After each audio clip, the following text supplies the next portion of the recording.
Leo Yesu anasema anakwenda kufungua kule, hata usingizi upate. Ng'ang'ana mnawaza.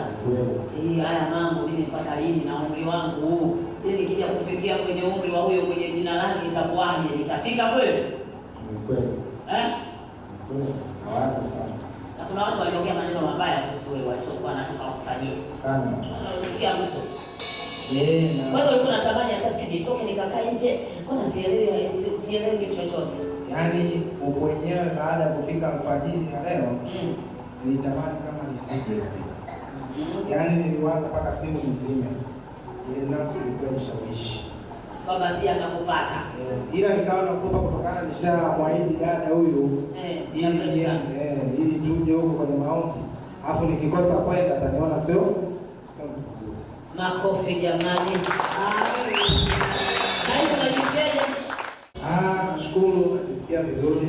Ila unajiona kijana kama kijana sio. Uliponishika kichwa kulikuwa kinaniuma sana. Kichwa kilikuwa kinaniuma sana. Saizi kipo. Sasa hivi kimepoa.